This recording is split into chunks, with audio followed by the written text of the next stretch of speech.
that is unproductive or possibly hindering within you, it still allows you to have the ability to excel and exceed your expectations or meet your expectations. So the flood still gives you the ability to separate yourself out from things that are bad in a productive way, even recognizing that within you, within the human population before, and now just within the person himself, is something that is non-productive, that is perhaps you're going to have to struggle with on a continuing basis. So that's the stability that he's finding in the concept of Satan still being preserved, despite the fact that the flood had taken away that generation. So it really presents us with a very deep moral struggle that Noah has to go through. He has to say, all of the world has ended, and yet there's still evil. Mm-hmm. So that's why we're getting all of this strong separation of Noah saying, that's the way that it was. Okay, we brought a little bit of it with us, but we're going to try to go on even though we've still got this within us.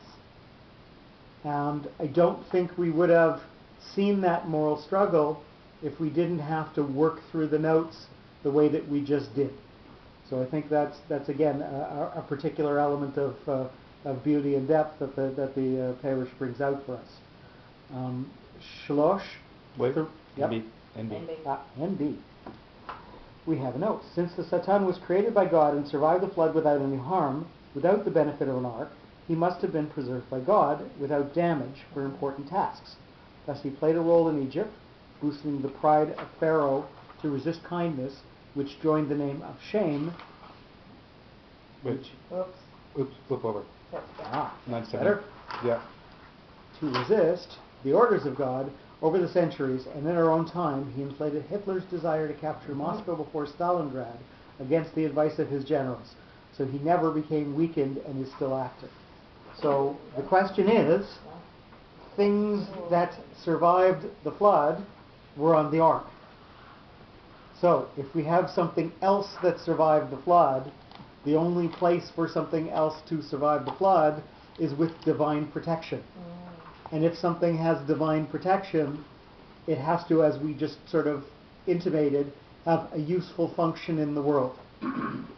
So we're making the note here that if the inclination to do evil or the inclination to disobey God's will was preserved by God, then there must be scenarios and situations in which it will serve ultimately the purpose of making the world unfold as it should. And he's brought out a biblical example and a historical example that truly shows that people's free choice being preserved can eventually turn around and make a situation that seems just fraught with the wrongness of the situation turn into something that is useful and productive in the long run. And now we're going to Shlosh 3, which is in fact number 4. Mapach. This is something that gathers what's come from before it and is going to focus us forward into what's going to go after.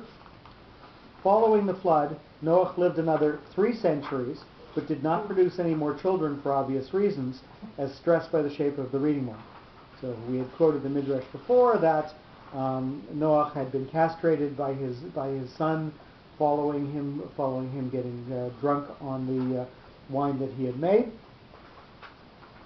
The experiences of Noach are going to focus forward into his children, but again, nothing more is going to come out of him, so that's why we've narrowed down from this point on what Noach was into his future, and we really don't tell any more of his story anymore, because nothing more productive and world-changing came out of him. So at this point, his story becomes narrowed, because he no longer does anything that's going to influence the shape of the world after him. Me'ot, hundreds, to the Pashta. This will pause us and emphasize this word and give a little more strength to this word. Number 5, during those hundreds of years, he could influence some of his immediate family, but without improving his own personal life, as denoted by the directional shape of the reading mark. So he could give things that were going to go forward, but he didn't do anything inward anymore. Shana.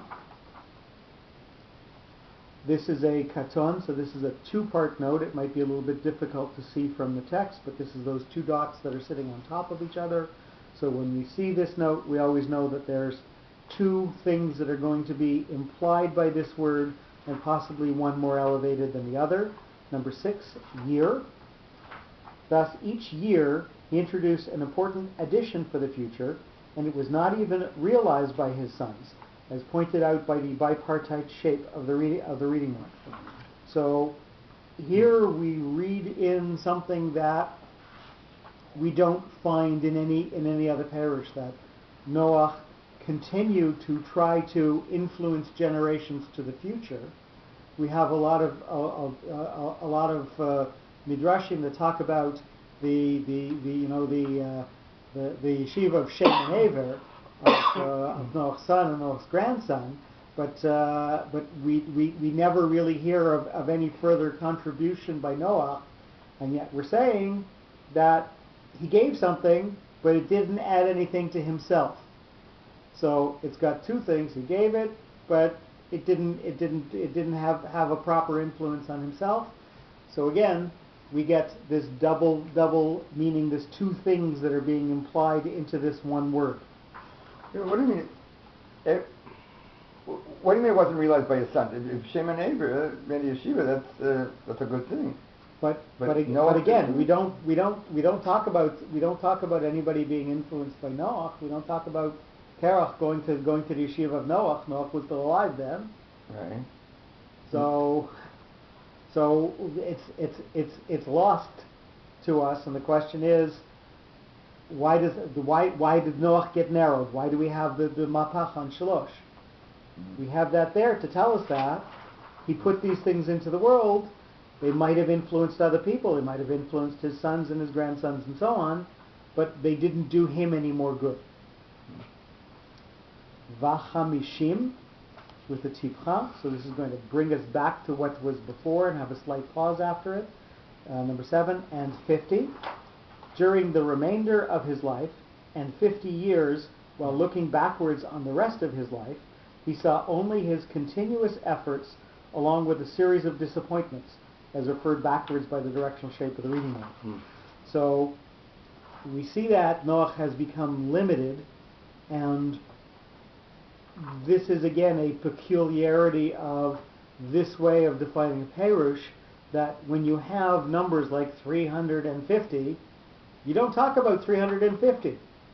You talk about 3, you talk about 100, you talk about 50. So something has to be significant about those last 50 years as well. So when you say because the parish separates itself out into each word having significance as a paragraph of its own. So we see this in the midrash that talks about Sarah. That she lived 7 years and 20 years and 100 years.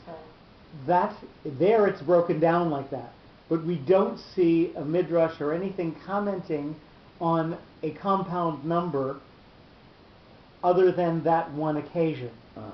Here with this parish, we're going to do that to every time we have a composite number.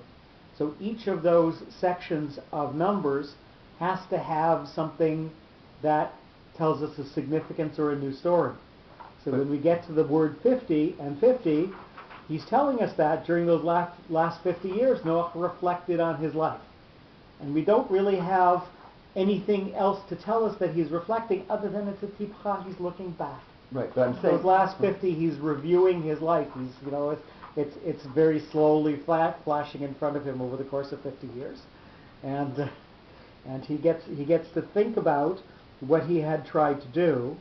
And our commentaries on Noach are always that he was somebody who had potential and never reached his potential. And this is perhaps him looking back and realizing that, with the Tipcha telling us that he's looking back.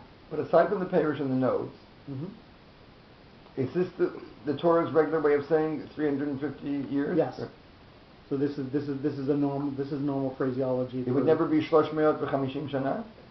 I don't think so. I think the fact that it's 300 shana, no, it doesn't say 3 shana me'ot, but I think that extra shana is like when they do all the countings and stuff, or how many people.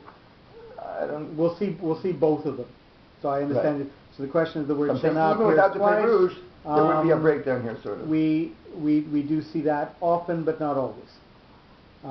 Number 8, shana, again, a year. This is with the stabilizing sof pasuk. Number 8, each year of specific achievements left its own memories through a variety of experiences. So again, this is a word that's completely separated out by the tipcha before with a pause, and then the sof pasuk, which ends right after. So this word is standing alone, and saying each year had its own specific things that were done, and these things stood alone. And we have a remark. In comparison with the style of Genesis 5, the mention of and he bore sons and daughters, vayoled banim uvanot, is omitted. So we are going to now look at the generations between Noach and Abraham, and we're comparing and contrasting that to the generations between Adam and Noach. So the generations between Adam and Noach, one of the significant things that we mention about each of the heads of a generation is the fact that he had progeny, vayoled banim uvanot. But all of these, in the retelling from Noach to Abraham, we omit that phrase because Noach was rendered sterile after Canaan's actions. This proves the view of Sarso. He castrated him in the relation to the position asalo. He did what he did to him. So there is a question. Vayeda Noach knew et asher asalo b'Noach hakaton. He knew what his son did to him. Well, we don't define that, and the Mefarshim and the Midrash come in to tell us that he castrated him. And the fact that we don't have the phrase vayoled banim uvanot coming after Noach, and then in order not to embarrass Noach, we don't say it for anybody after him either. That's why that phrase is omitted, and it tells us that asalo, the thing that he did to him, is castration, is not allowing him to have further progeny of his own. So we'll read through the pasuk with the intonation, and we'll notice, not Noach, that's a Freudian something, I'm not sure what, and we'll notice that again the first phrase Vayichi Noach is going to stand out by itself, and Vachamishim, the 50, is going to be separated out from the last word Shana. Vayichi Noach Achar Hamabul Shalosh Meot Shana Vachamishim Shana. So again, we overemphasize the pauses that are there, but they are implied by the notes, and we just want to make it audible to see where we've derived some of these things from. We've done one pasuk or two. One. Just not one. But the next one is almost identical. Oh my God, yeah. But the notes. Okay. Oh, there it starts. So we're on page 98, 9/29. Vayehi, and it was with the pashta. So this is going to emphasize this word and focus us forward onto what's going to come after. Noach's life was mixed with difficulties and disappointments, and it was also marked by major achievements, as indicated by the upper directional shape of the reading mark. So again, we have some notes that appear on top of the word and some notes that appear below the word, and in general we say that the notes that appear on top of the word say that something good or something Noteworthy. noteworthy or notable is happening. Yes. We'll try and avoid the puns. Yes. Oh no, I think that's a good one. So Sure. something exemplary is happening. And it is saying that in the last sentence. So you'll notice that Vayechi Noach, number 1 in the previous sentence, is a tipcha, is a note that appears underneath the word, and that's talking about Noach's failures. And now we're going to say that Vayehi Kol Yemei Noach, both 2 notes that appear on top of the word, we're going to say that these are Noach's achievements. Because Yechi Noach that was talking about Acharam. Now he's looking at his whole life. He would be pre-Mabul. Correct. So, as an overall, it's more good than bad. And number 2, Kol Yemei Noach, a total. So you notice the dashes here. Yeah, I noticed the a dash. total dash days dash of Noach. Now are those dashes in the days second of. alpha? All both of them? Or you don't know? Well, It doesn't matter. Want to bring out the art scroll sitter? We'll come back to it in a second. Okay. Kol Yemei Noach, a total days of Noach. Number 2, judging by a total days of Noach, he was at first a builder of his own personality, of the ark, and later a builder of the new world when he instituted the beginning of our present civilization, as pointed out by the bipartite shape of the reading line. So we have a katon, this is that 2-part note, and we are saying his achievements both either in order to save population during the flood, and what he tried to inspire after the flood. So we have a before and an after, so we have a 2-part note. And, thank you. So again, you'll notice, if we want to look at the art scroll, it has the same dashes, the same separations between each of the words that we bring here. But because it's one node, he does it all in one line. Correct. Keeping with his... Right. Tisha, 9, number 3. Although Noach lived for over 9 centuries, all of his days were meaningful, productive, and utilized for a purpose, as shown by the shape of the reading mark. So each of them had a purpose, and it focused with the mapach. It focused into what he did with each of his days and his years. Me'ot, hundreds, with a pashta. So again, emphasizing the word with an elevated type of sense to it. But the hundreds of years were signified by epochal changes, like 500, 600, etc., as stressed by the directional shape of the reading mark. So here I wasn't quite sure what he was getting at. Certainly the division into hundreds, this is a long period of time in which people can change and civilizations can change, but I don't know the significance of what he's trying to get at here. With what? With me? The 500 Melech, to 600. because it's one of the notes that sits above, and it's a Melech. Yes, but I don't know where he gets the reference to 500, 600, specifically putting words together in the context. I'm not quite sure what he's done here. So I'm sorry, I don't have an answer to why he's derived that here. Shana, number 5, year. The demarcation there is before and after the flood, right?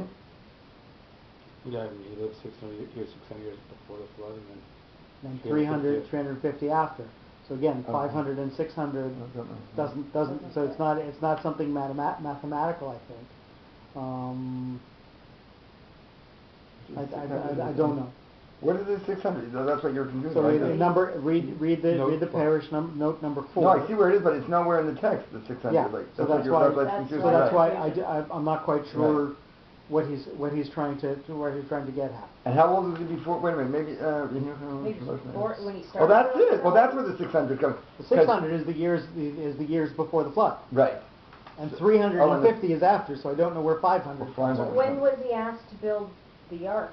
I mean, I know they say it All right. took this amount of time, but their 100 time is blind 120. different. Oh, so maybe that's it. So That's maybe that's the what that 100 is. years. He's in his 500th 100th year century there, yeah. when he Okay. started building, when this whole thing started. Fair enough. Yeah. So, in his 5th millennium, he was told to build the Not ark. millenniums, 5th century. he was told to build the ark. In the 6th century, he actually went on the ark. Mm-hmm. So Yeah, each these are of Like, if he would have said 400, then we would These be are confused, certainly but- major changes. Number 5, year with a katon. So this is that 2-part note. So there's going to be 2 things that we're going to learn from this word. After the 600 of his age, each year marked a transition of the world from one shape to another, as denoted by the bipartite shape of the reading mark. And again, here we're trying to read in the fact that Noach is instituting things into the world after the flood, even though these things don't bring him any merit or any credit. And we get no mention of them elsewhere in Tanakh. Nonetheless, he introduces other things as we're inferring from the note. Since you talked about Shana, I don't remember exactly what Hirsch says, but it's interesting to note here that even though he's talking 900 years, the Shana really should be plural, Shanim, because he's talking 900 years. And yet we see, just remind me, I'm sure you read about Hirsch, that it's the opposite, it's counterintuitive. The more years, that's when it's the singular, and the lesser years, the individual ones, are actually when it's the plural. Like, but what's the one with Sarah again? The 127? I think you see it there maybe.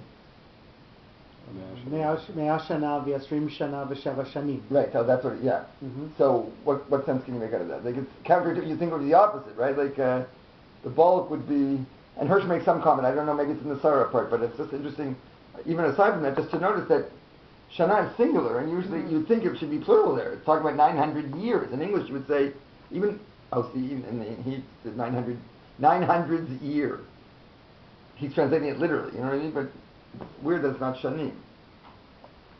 Right? Agreed. And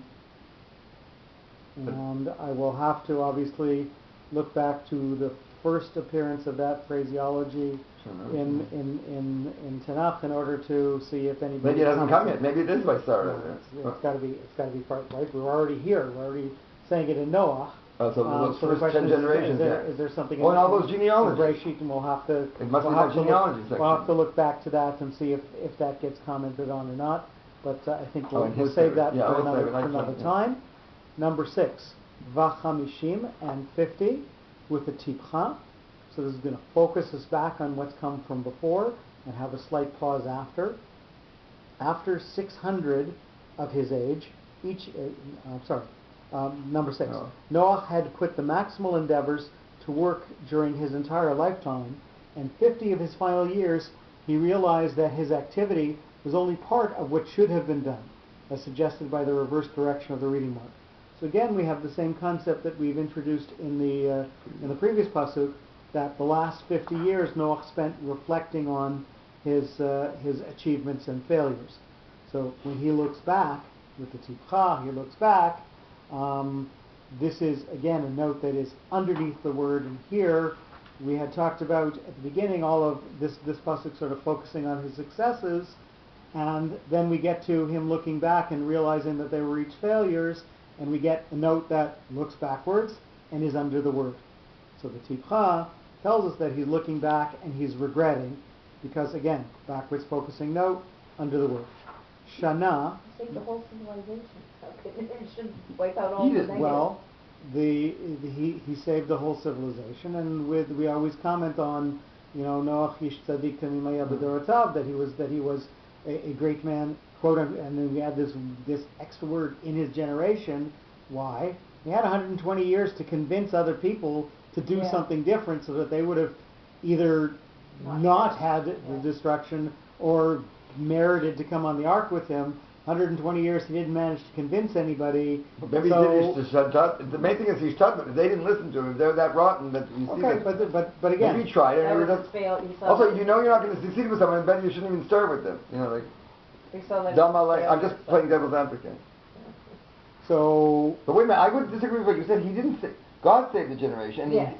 No, God didn't say. God saved Noah. He didn't say that He destroyed them. He No. destroyed the civilization and only saved Noah. But by Noah going on and building the ark and bringing on all the Okay, animals, for it could go forward, on. yeah. But he didn't. Yeah. Right. Now the fact we always say what's the chiddush, like if something's repeated in the Torah, what if it's the same sentiment in this one as the last one about the looking back at the 50 years of failure? Because now what's the chiddush here? we're looking at when Noah looked at Of his the whole bad. life.